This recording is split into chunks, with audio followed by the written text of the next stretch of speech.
Hello, everybody. Welcome back to The Beauty Brief, your go-to podcast for all things makeup and beauty. I'm your host, Maddie Pede, and let's get into it. Okay, starting out first, we have some beauty news. Only one thing this week. Okay, so Kering Beauty has sold their beauty division to L'Oreal, which you might be asking yourself, who is Kering? Because I was asking that too. I was like, sorry, what? Kering Beauty's key brands include Gucci, Balenciaga, Bottega. They were the ones that started off Gucci's current license with Coty, which expires in 2028. They did this so apparently Kering can refocus on fashion amid financial challenges. That's what this article says. So it also says in the article, the strategic move includes the acquisition of Creed Perfumes with a 50-year exclusive license to develop and distribute beauty products for Kering's key brands. It says in the article, this deal was 4 billion euros. Nacho is like playing with this toy right now on my lap, so I'm really sorry if that's distracting, but I'm just a dog mom who likes to give my dog exactly what she wants, and my dog is very needy. Anyways, as I was saying, it is a 50-year exclusive license to develop and distribute beauty products for Kering's key brands. So it'll be interesting to kind of see how this pans out for those brands. Are we going to get another letdown like the L'Oreal Mugler collection? Because that was bad. That was just like the L'Oreal products with Mugler stamped on the outside, literally just stamped on the outside in the most basic text. Okay. Either way, it'll be interesting. I particularly find like the whole business side behind all the beauty brands very interesting. Who owns what's going on, just all of that. So if you find those types of things interesting, please do let me know. If you're like, girl, we literally don't care, this is not beauty news, also do let me know. Either way, moving into our next segment, you already know what it is. We have latest beauty launches smash or pass, which I'm going to keep it always 100% real here. This is probably the most lackluster bunch of latest beauty launches that we've ever had on the podcast before. I was putting together all the stuff for the episode and I was like, wow, this is exciting. Okay. So just bear with me. We're going to have a good time anyways. Like we always have a good time. There's some good products. I don't want to like say this is all not good. There's obviously a lot of really good products. I was just like, oh, like last week we had the King Kylie collection. We had Kim Kardashian announcing her Skims Beauty comeback. We had ColourPop the Grinch. We had a Melt Cosmetics It collab. We had MAC Disney collab. Like there was so many things going on. It was such a stacked episode that now this week I was like, oh, okay. But don't get me wrong, there's still some good products. Okay, starting out first, there are some new shades and finishes of the Solo Shadow Cream Eyeshadow from Merit Beauty. Now, I really love Merit Beauty. The Flesh Bomb Cheek colors are some of my favorite blushes ever. I really like their primers, both the serum and the moisturizer. Everything for the most part that I've tried from Merit, I've really, really enjoyed, except the Solo Shadows. And I was really, really excited for them because, like I said, I enjoy Merit Beauty products. The marketing behind the product was really, really interesting, and I just like fully bought into it. They did this whole thing where it was like, say goodbye to the unnecessary like 24 pan eyeshadow palettes and simplify your makeup routine. And I was like, oh yeah, that sounds good. Okay. Plus I always say I have sensitive skin and Merit Beauty is really, really good if you have sensitive skin. So we should start doing a tally on each episode, how many times I say I've acne prone or sensitive skin. Like I should start to do a tally. So either way, this says to be a buildable cream eyeshadow that gives a sheer wash of color that blends in easily with zero creasing or fallout. So this is more of a sheer wash. There's some sparkly finishes, whereas their original formula was all matte. It says made with microfine pearls, not sparkle, for a modern pearlescent finish that's perfect for everyday wear, infused with jojoba extract for a soft, creamy texture. The blendable formula glides on easily and sets to a smooth finish. They are $26 each, and there are 6 different shades. The shades are all very, very beautiful, very neutral shades. There is kind of like a burnt burgundy kind of shade, and that's like kind of the most color that you get. My issue is with the Solo eyeshadows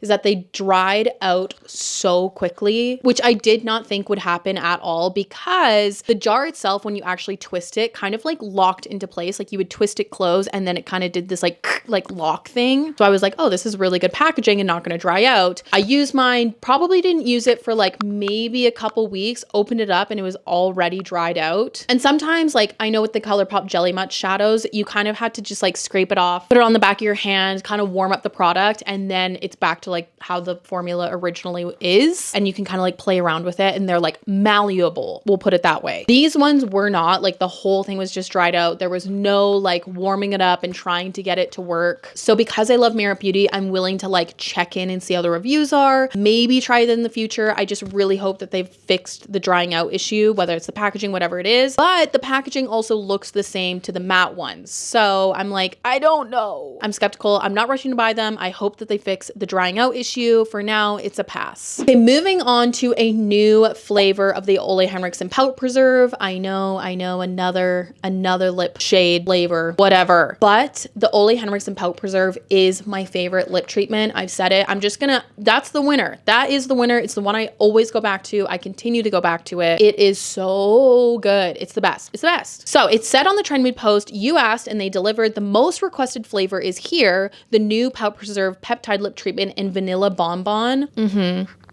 Obviously, this is a new flavor, but it was very requested. Sometimes when things are like, oh, the most requested flavor, I'm like, is it back or is this new? And people were asking for something like this. I think it is new because I don't remember them having a vanilla something. And I always thought, how random to not have vanilla, because I'm a vanilla girly through and through. Like that's the go-to flavor. Oh, like brown sugar, anything like brown sugar, vanilla, anything like that for a lip product. Ugh, sign me up. Anyways, this formula is amazing. Like I said, it's my favorite. So as much as yes, we are bombarded with all the new flavors of lip treatments, I love this formula. They can bring out whatever flavor they want, and I will continue to buy them. It is an absolute smash. Okay, I actually feel bad now saying that this latest beauty launches is lackluster because this next one is so good. This is the new Murakami Daisy collection from Marc Jacobs. This also just like makes me feel very nostalgic.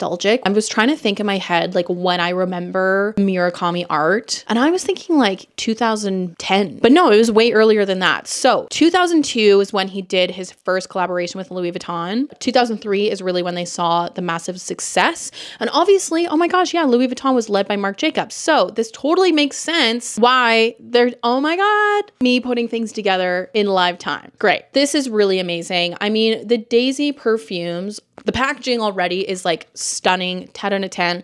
Then you add the Murakami. Hasn't he done a Murakami Daisy fragrance before? Or am I just imagining this? I don't know. Something about this just looks so familiar. I don't know. Anyways, there are 4 different perfumes. Each one of them are different colors. You have yellow, pink, blue, and green. Oh, this packaging, like I'm just looking at this and it's just doing something inside to me that I needed to have been done. What? That was not English. That's how good it is. I can't speak English. Okay, great. It's just so good. So it says in the description, firstly, it's limited edition, which is to be expected. So if you want this, get your hands on it. And these are probably going to go quick. Oh my God, these are going to make such a good holiday gift. So the eau de parfums that merge scent, color, and emotion into one surreal experience. Each fragrance embodies a unique emotional hue, inviting the wearer into a dreamlike garden where flowers smile, colors sing, and scent becomes an expression of art. Oh, I love that. The bottle, adorned with Murakami's signature flower, celebrates creativity and playful femininity. Oh my God, I butchered that. Playful femininity in the most luminous form. Ah, I want it. I want it. I want it. I want it. I want it. Okay, so firstly, the blue one is floral fruity. I don't know, probably not the one I would go for. Top notes are pear, apple, and orange. Heart notes, white peony, raspberry, rose absolute, lychee, and geranium. Interesting. Base notes are praline, musk, and amber wood. Oh my God, I'm gonna need to go into Sephora and smell these. Okay, then you have pink, which is floral gourmand. The top note is coconut, heart note is white peony, and base note is praline. Okay, that one might actually be the one for me. I don't know. Okay, then the green one, which is amber floral gourmand. Top notes are banana, sign me up, radiant florals, juicy fruits. The heart note is jasmine, base notes vanilla amber. That's the one for me. That's the one for me. Then the yellow one is floral fruity gourmand. The top notes are mandarin, grapefruit, pink pepper, and kumquats. Heart notes are strawberry, raspberry, and gardenia, and rosebud. Then the base notes are cedarwood and praline as well. Okay, that one might be actually pretty decent for me. The one I probably would not like is the blue one, but I don't know. Like I said with floral, like I don't know what I like in fragrances. That's why I'm not a fragrance girly. All I know is I smell one and I like it, or I smell it and I don't like it. I think this is absolutely amazing. I think this is such a good collab. This is exactly what we needed between like the collections and the products that Mac's coming out with lately. This, the King Kylie collection. Like the beauty world is just moving back into the direction that we needed to. We are all healing. Things are looking good and bright for our future. I can't wait to go into Sephora and smell them. I just really hope these don't sell out too fast because I need to smell them first. Okay, moving on, we have a holiday collection from Medicube. Now, I am so intrigued by this tool. I've seen it on Amazon so many times. Also, Medicube as a brand is just one that I'm so intrigued by, and I really need to jump on it and try some things. Anyway, so they have a bunch of different kits. The first one, which is the thing which I'm so intrigued about, is the Booster Pro Holiday Edition. It is $299.99, so $300. I remember asking as a kid, like, why is everything like $19.99 or $9.99? Like, why not just make it 10? As an adult, I still have questions. Anyway, so this is the Booster Pro All-in-One Glass Glow Wand Mocha Edition. So it's brown and it's stunning. It comes with the TXA Serum Mocha Edition. I'm a little confused what the tool is because even with the description, I'm like, so what is it doing? Like, does it like vibrate? Is it like a light? Like, I'm confused. Anyways, it says that the tool gives you radiance, elasticity, hydration, skin texture care, and pore care. I need pore care. That's for goddamn sure. Perfect for all skin types, helps you get clean and glowing glass skin. So I am intrigued by this. But yeah, the tool I'm just like so confused by, and I feel like the more I've looked into it, the more confused I am. So if you've tried the Booster Pro tool from Medicube, please let me know in the comments. Or if you've never tried it, but you understand what it does or how does this work? Please let me know. I'm all ears. Thank you. Then there's this set. This is what I might need to get. So it is the Medicube Essentials Holiday Kit for $29.99, $30. It's $30. It comes with these zero pore pads, which I really want to try, and this would be a good chance to try them because I'm a little scared. They might be a little bit too intense. I think I've figured out salicylic doesn't work well for me. I'm coming on to make a public announcement. Obviously, I struggle with acne. I have acne-prone skin. Add it to the tally there. Anyways, and so I've tried so many salicylic products, and I feel like salicylic makes my skin angrier. It also like cements things into my pores. So yes, it like heightens them. Like when I use the Paula's Choice BHA or like a BHA toner or something like that, I can feel things tighten and it feels amazing in the moment. But then long term, I notice like so much more congestion in my skin, like blackheads, whiteheads. The spots that I'm getting are so much more angry. And I genuinely think it's just number one, it's harsh. And then number two, it's just like drying and cementing things into my skin. So I've stopped using salicylic probably for the last like 3-4 months. I haven't been exfoliating at all, which is wild. My skin is doing so much better. And I started using the Ilso Sebum Softener, which is another Korean skincare product. It is amazing. You use it, it softens the blackheads. Then you use the little scraper thing and just like scrape it along, and it takes all of the sebum and the gunk out, and it is so satisfying. So anyways, that's my little tidbit about salicylic. So this would be a good chance for me to try the zero pore pads to see how it is. It does have BHA, AHA, and PHA, I think. Like, it just sounds intense. I mean, it is called zero pores, so it's got to be intense. Then there's the zero pore blackhead cleansing oil. You have the mini PDRN capsule cream and the mini PDRN serum. The PDRN products is what I'm most like intrigued about from Medicube. PDRN, if you don't know, is like it's from like salmon skin or something like that. Something weird about salmon. Then you have the collagen wrapping mask and then the mini collagen jelly cream. They are very, very small sample sizes. I mean, the kit is $30. So you're getting like a tiny amount of each product, but again, a really good chance to try out the products, dabble. I'm definitely gonna get that. I'm getting that. Then you have the Overnight Glow Up Trio, which is $79.90. Such a good gift. I always say face masks particularly make such good gifts. This one comes with the collagen overnight wrapping mask, the kojic acid turmeric overnight wrapping mask. I don't know what kojic acid is. Tell me more. And the PDRN caffeine overnight wrapping mask. Again, such a good gift. Your mom, your grandma, your aunt, your mother-in-law, your whoever, whatever woman or man or whoever you have in your life. Everybody loves a face mask. And I also just think it makes such a good holiday gift. Like, it makes such a good holiday gift. You know, after Christmas, you have that time between Christmas and New Year's, not really doing anything. Face masks, binge watching some TV, dabbling in a book, doing some Lego, doing a puzzle. It's just screaming time for a face mask. You know what I mean? Such a good gift. I stand by it. It is an absolute smash, but I still have so many questions about the Booster Pro tool. Okay, moving on to the holiday collection from Patrick Ta Beauty. Now, I don't know. She's pink. She's pink, which I mean is to be expected, kind of. It's Patrick Ta. I don't know.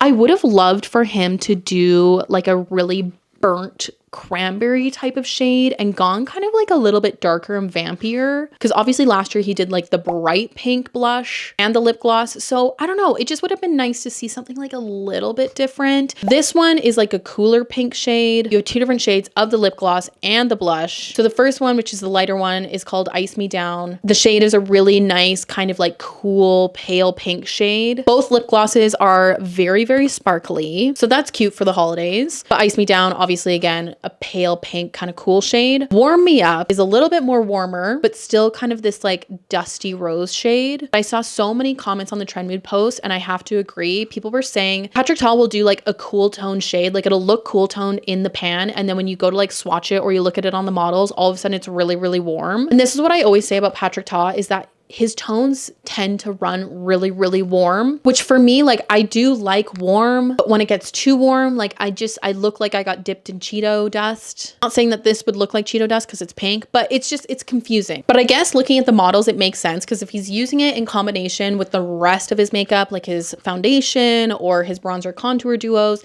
like those run a little bit warmer. So then with the blush on top, maybe it's just looking warm. I don't know, but yeah, it's just confusing. Either way, although it's not quite what I would have wanted from him, I do think the blushes and the lip glosses are really, really beautiful. That Ice Me Down shade is like totally up my street. I just think looking at this, it's a little bit lackluster. I would just love for him to like kind of push the boundary a little bit more and see what else he can do. I just feel like it's always same, but different with him. Doesn't mean it's not beautiful. It's just like I said, you just look at it and think, okay. For me, I'm not rushing to buy it. It's a pass for now. Okay, moving on to a new body mist from Phlur. It's been like a few weeks since I mentioned them. For a while there, it was like every other week there was a new Phlur body mist. This one does sound really, really nice. It is the Cashmere Skin Hair and Body Fragrance Mist. Cashmere is like super good for the fall winter time here. It says to be an almond toned skin musk. I feel like that wraps it up. If you want a really good almondy body mist, you have to try the L'Occitane body mist. It's their like almond, obviously their almond scent. The thing I like about it is you can get the body mist, the body oil, the shower oil, and like everything just used in conjunction. You just smell like an almond dream. Somebody commented that the L'Occitane almond stuff smells like a grandma, and I'm like, I think it smells phenomenal. And also grandmas usually smell pretty good. So anyways, it says this fragrance feels intimate and familiar, yet quietly magnetic. It's like bare skin wrapped in the softest knit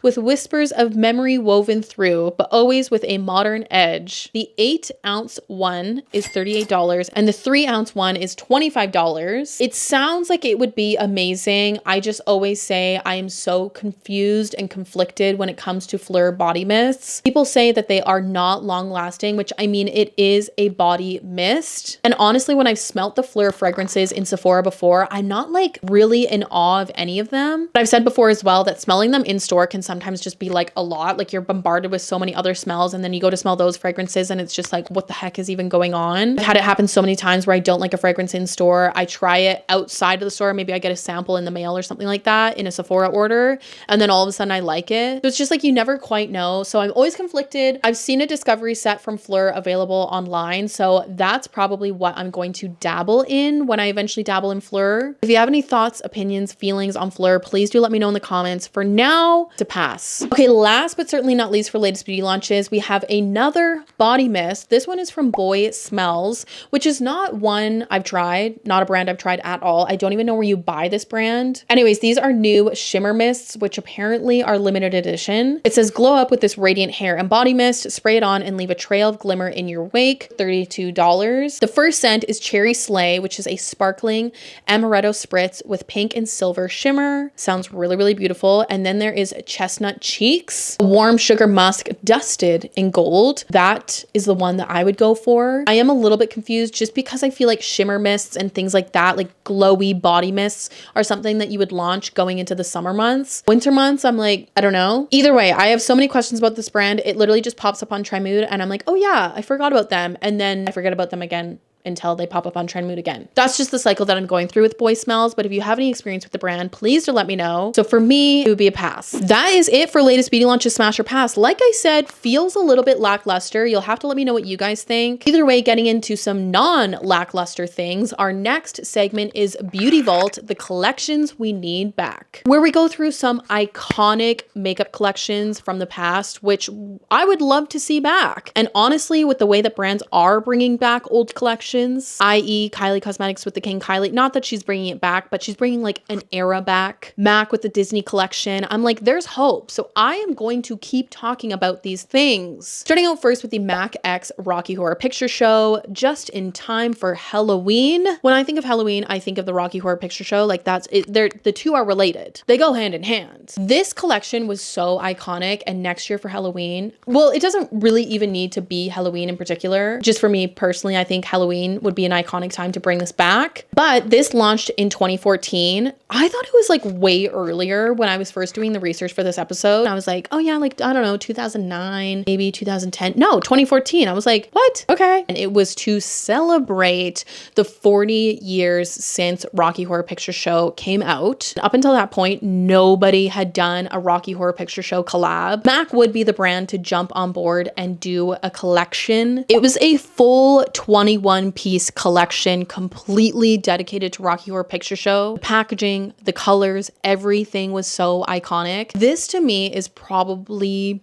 it's hard to like really place the top tier MAC collections, but I feel like this is the one I always think of and such a staple when you think back to MAC collections. Like I said, it was a full 21-piece collection, so we're not going to go through all of the products, but some of the key products, they had lipstick shades like Frankenfurter, which is a deep red shade. They had Strange Journey, which is a brick red shade, and Oblivion, which is a plum shade, all very like dark red vampy shades. They had a 6 shade eyeshadow palette in Riff Raff. Obviously a lot of dark shades in the eyeshadow palette to create like a really beautiful smoky look. They had pigments, they had glitters, they had false lashes, they had grease paint sticks, you name it, they had it. And that's what really made this collection so cool, is MAC really leaned into the theatrical side of things. They made it like an artistry collection, a special effects collection, something that artists would actually be using backstage for a show, on a movie set, which just makes it feel so much more authentic and special and like true to the movie. It was bold, it was fun, it was campy, it was exactly what we needed, and I would love to see this revamped. Okay, moving on to the Lorac X Pirates of the Caribbean collection. This was from 2017. Now I completely forgot about this, and honestly I would have never remembered it unless one of you guys suggested it. One of you guys commented this and I was like taken back into a memory. So thank you so much for commenting. Genuinely, your guys' suggestions and products are like mostly where I get my ideas of what to talk about. You guys unlock so many makeup memories and I love it. So this was inspired by Pirates of the Caribbean, Dead Men Tell No Tales. It would have been cool to see like an original Pirates of the Caribbean collection. I don't think there ever was one. You know, like the Black Pearl, first one. What was the first one called? The Black Pearl. Anyways, iconic. I love Pirates of the Caribbean. Anyways, they really leaned into the nautical theme. They did a really big, beautiful eyeshadow palette, which I mean is expected with Lorac. They are the queen of eyeshadow palettes. And it was honestly kind of reminding me of the Urban Decay Book of Shadows, which I mean, hey, the Book of Shadows are iconic. They're so good. They were so successful. So sure, be inspired by that packaging because it's good. Now there were 18 shades in this palette and they are really beautiful. Looking at it now in 2025, I would have tweaked like a couple things. They did a lot of grays, like there's some darker gray, lighter gray, you have a true white shade, you have a deep black shade, something for like a smoky eye, but there's not a lot like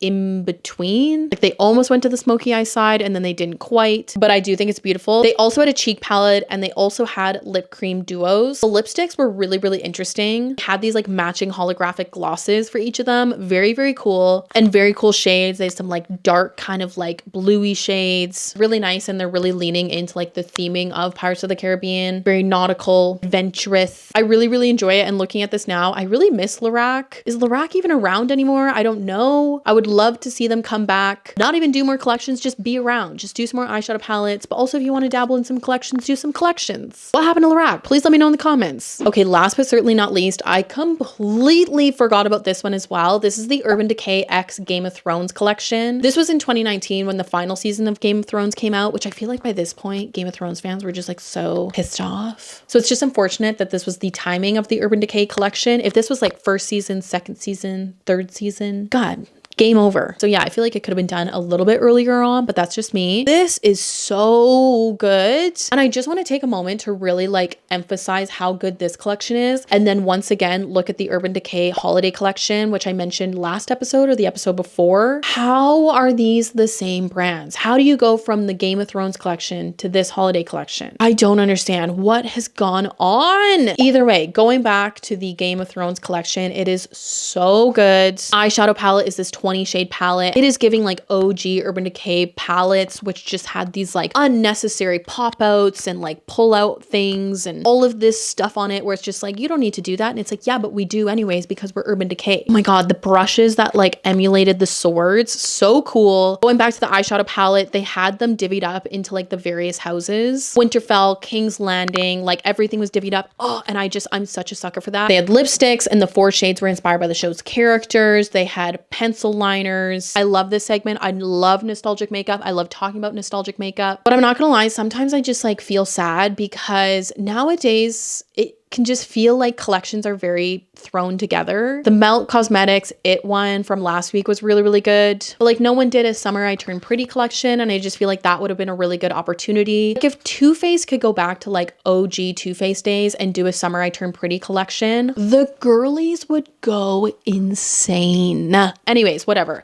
I think the future is bright. Like I said, the makeup world is healing. There are signs of good collections on the horizon. You'll have to let me know what you guys think of collections nowadays. If you feel the same way, what your thoughts are. Do you think they're hit or miss? Share with me all your thoughts. I always appreciate it. I read all of your guys' comments. Without further ado though, that is it for today's episode. As always, let me know what latest beauty launches you're smashing or passing, and also what collections you need back from the beauty vault. If you liked today's episode, be sure to like it, share with a friend, and subscribe to this channel so you don't miss out on future episodes. I hope you have a great rest of your day wherever you are, and I will see you in next week's episode. Bye guys.